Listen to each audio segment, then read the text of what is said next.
Antes de começar, se estiver vazando barulho da rua aqui no áudio, vocês me perdoem, mas com 35 graus não há hipótese de eu fechar essa janela hoje.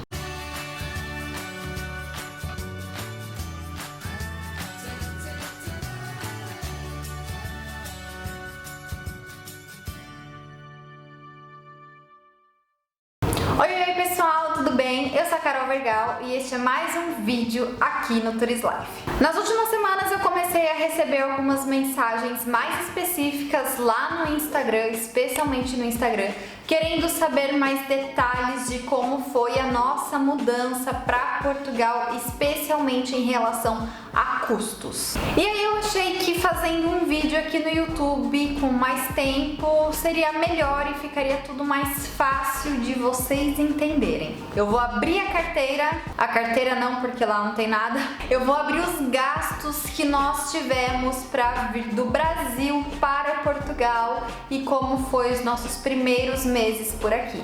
Mas existem algumas coisas importantes para eu dizer para vocês antes de a gente começar esse vídeo, porque essas coisas interferiram no nosso custo, no nosso investimento de viagem. Esse tipo de coisa pode alterar de uma pessoa para outra. Primeira coisa, que nós já tínhamos onde morar nos nossos primeiros meses aqui em Portugal. Nós iríamos dividir apartamento com um casal de amigos do Brasil, então essa situação já estava um pouquinho facilitada para nós, mas nós vamos chegar aí. Segunda coisa, que nós viemos com emprego garantido, então a gente tinha certeza que ia chegar, o Fer já ia começar a trabalhar e no mês seguinte já teríamos o salário dele. Por que eu tô falando isso? Porque muita gente vem sem previsão, sem nenhum emprego arrumado, sem ideia de quando vai conseguir, e aí tem que contar com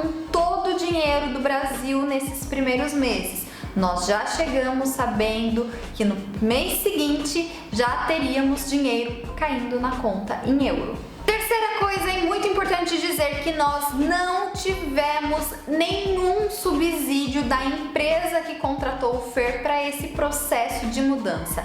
Existem empresas que pagam todo o custo de visto, viagem, mudança? Existem, mas não foi o nosso caso, tá? Saiu tudo do nosso bolso. Eu não lembro exatamente o câmbio que nós usamos para fazer a troca de moeda no Brasil antes de vir para cá. Então eu peguei uma média mais ou menos ali de setembro, outubro, em torno de 4,60. Então esse vai ser o valor que nós vamos utilizar para fazer as contas de câmbio aqui da época em que nós viemos. Eu não vou usar o câmbio atual, que está em R$6, 6 e alguma coisa, porque senão vai inflar muito os valores que nós investimos para vir até aqui.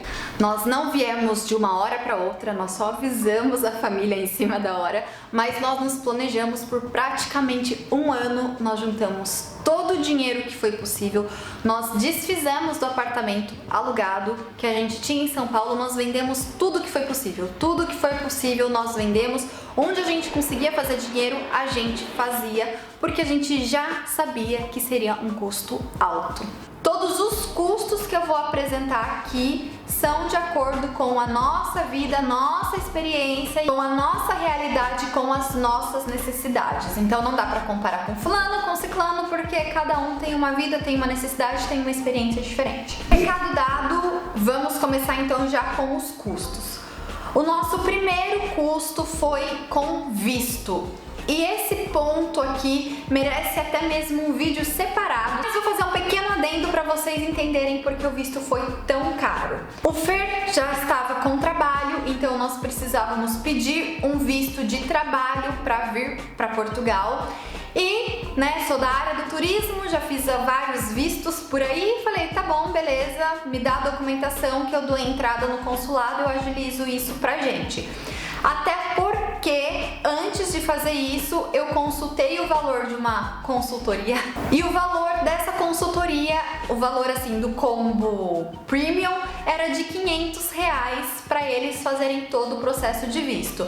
Em um momento de organizar casamento e de mudança de país, mas nem a pau que eu ia gastar R$500 assim, sendo que eu mesma poderia fazer o visto e mandar os documentos para o consulado. E foi o que eu fiz, eu separei tudo, entrei em contato com o consulado e aí eu tive uma decepção. O consulado de Portugal estava com muita demanda, eles não estavam dando conta da demanda de vistos que estavam chegando, então para agilizar o processo, eles terceirizaram o serviço de documentação, enfim, essa parte inicial, né, o visto que ainda é o mesmo consulado.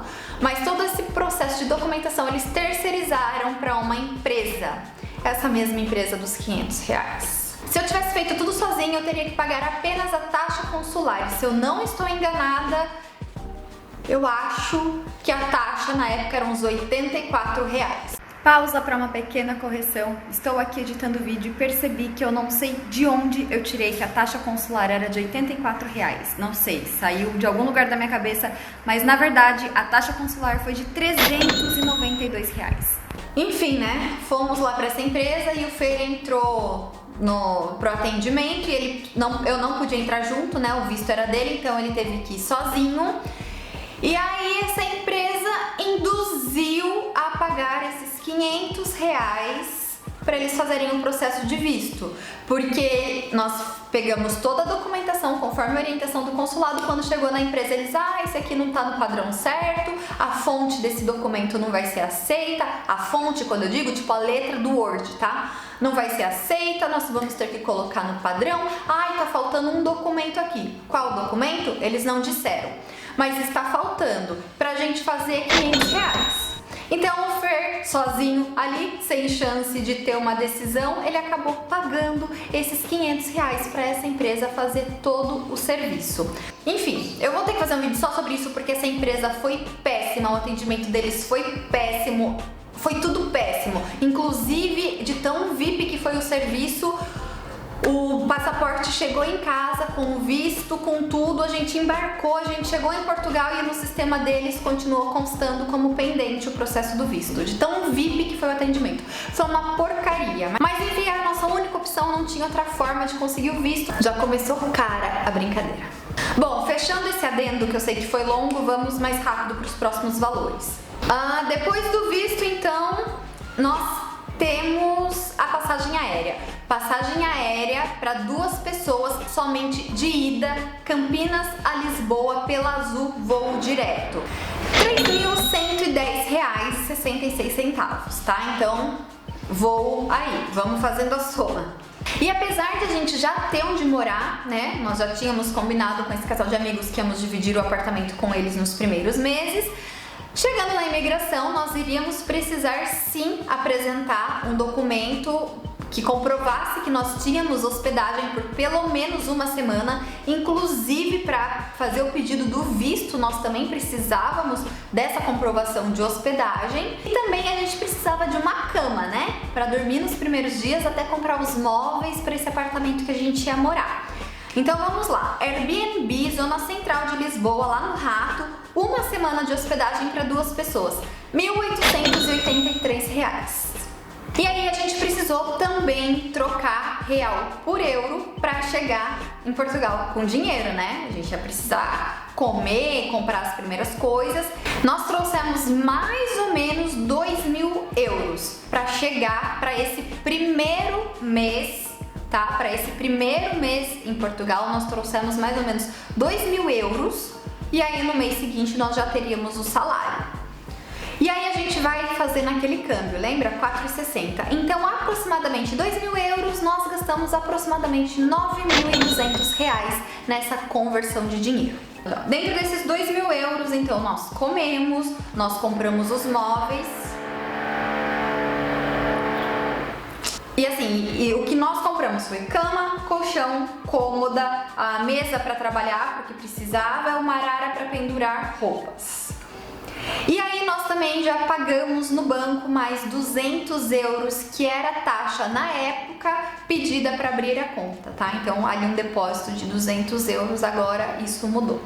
É mais, eu acho, 500, não tenho certeza. Bom, então até aqui, de visto, passagem, Airbnb e dinheiro em espécie que nós usamos nesse primeiro mês para as contas básicas e o que nós precisamos, deu um total de, não fiz essa conta, mas vai aparecer aqui, tá? E aí o que aconteceu? Nesses primeiros 3 meses nós moramos com um casal, então nós dividimos apartamento, então o nosso aluguel era pela metade, né? Pagávamos 350 de arrendamento com esse casal, mais as contas, enfim, de luz, de energia, de gás, enfim. Nesse tempo o Fer já estava trabalhando, então ele já estava recebendo salário em euro, e aí a gente foi juntando um dinheirinho pra gente poder alugar um apartamento para nós, né, para nós dois. Aí nós achamos, depois de 3 meses, nós achamos um apartamento legal e o arrendamento é de 700 euros. Então nós pagamos 700 euros todos os meses para poder morar aqui. O que acontece? Nós não temos fiador aqui em Portugal, né? Nós não conhecemos ninguém, não temos fiador, somos imigrantes.